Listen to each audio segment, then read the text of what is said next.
Hello everyone, I'm Jonathan Little, and today we're going to be going over a hand from a $3,500 buy-in World Poker Tour tournament. But first, if you have not already checked out my poker training site, pokercoaching.com, head right over there. You can sign up for a completely free trial where I have over 600 interactive quizzes, kind of like this hand, except for way more interactive. You actually have to tell me what you would do instead of me telling you what I would do.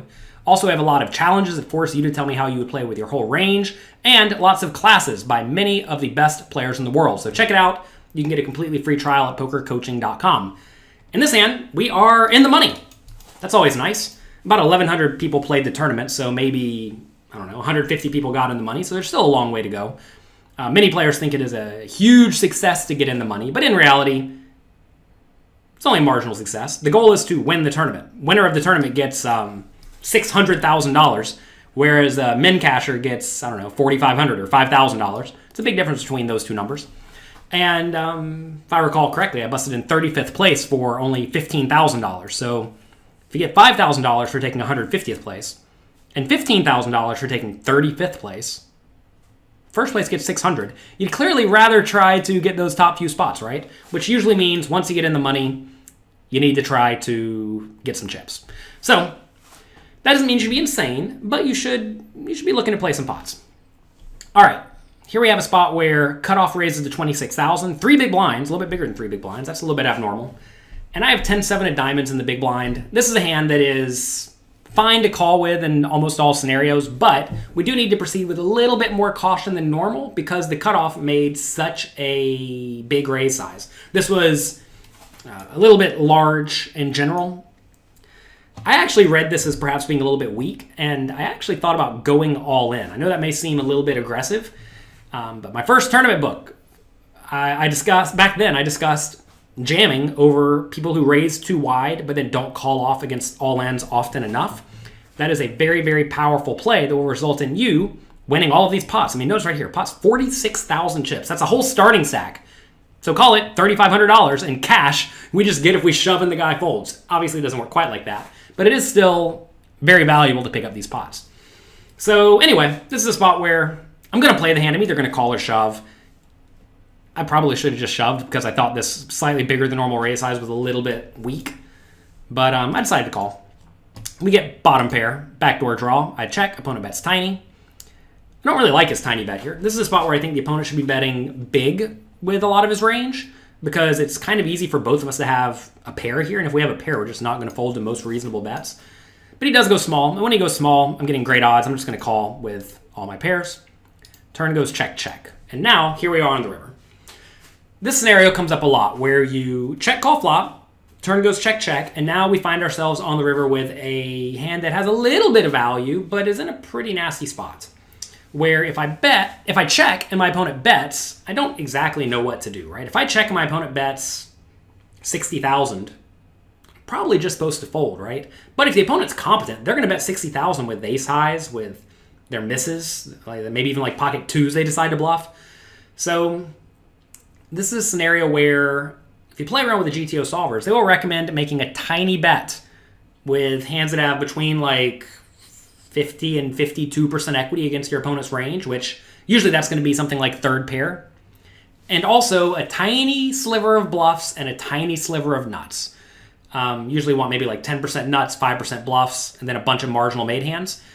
Like this one, usually third pair. With the idea of you're going to bet and then fold most of the third pairs. Bet tiny. When you bet, you're going to bet tiny.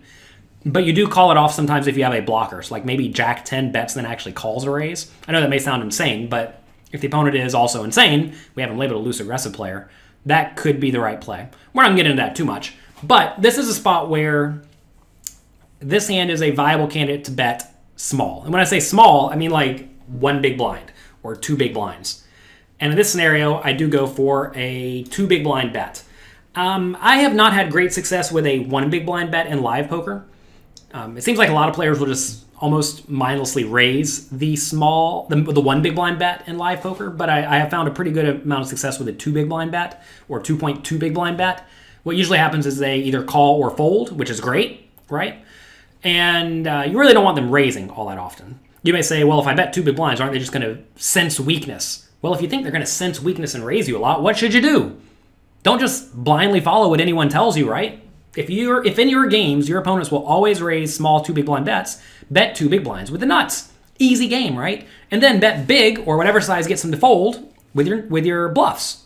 Always ask, what do my particular opponents do wrong? And realize that just because a GTO solver tells you to bet tiny here does not mean that you should necessarily do that all the time or even ever in your particular games.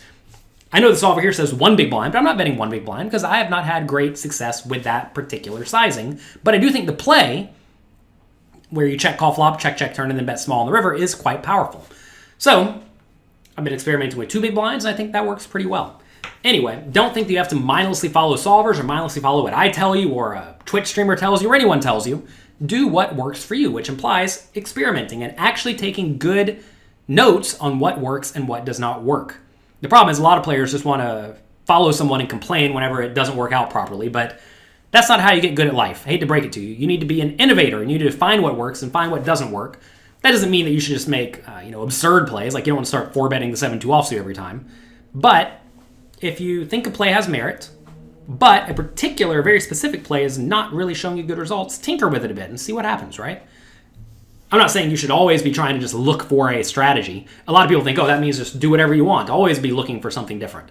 Because at the end of the day, there probably is a strategy that works best in your particular games or against your particular opponents. And once you find it, you really shouldn't deviate all that much. But as you learn more about the game, you study the game more, you learn more and more fundamentally sound strategies, you can tinker with them and see what works in your games. Anyway, we go for a 2 big blind bet. And a lot of people think, well, what can he call you with? You'd be surprised. A lot of people here will call with under pairs, they'll call with an 8, they'll call with ace high, they'll call with all sorts of stuff. And if he does have a king or a queen, usually he's not going to raise because, every once in a while I'm going to be sitting here with 2 pair or a set or straight. And clearly my opponent doesn't want to raise into those, especially late in a tournament where if a bluff raise fails, he's just out or he loses a ton of chips. Obviously, he probably isn't going to jam, but he may raise to 100,000. And you certainly don't want to lose 100,000 when your opponent just decided to balance and bet small with a straight or a set. So anyway, I bet small. Opponent calls, and I win. This play is actually kind of fun because every time you bet small like this and you turn your hand up and it's good, your opponents are like, what just happened? So I enjoy having fun in spots like this, and this play is both fun and profitable. I love fun and I love profit. So try that. If you want to learn plays like this and many, many more, head over to my training site, pokercoaching.com. You can get a completely free trial where I explain these plays and many, many more that I have found to be very successful against all sorts of opponents. We discuss how to play against weak opponents, loose opponents, crazy opponents, strong opponents, and learning how to play against everyone you're likely to encounter will make you, well, better than most of them. So that's me for today. Thanks to Poker News for hosting this video. Good luck in your games. Have fun, and I'll talk to you next time.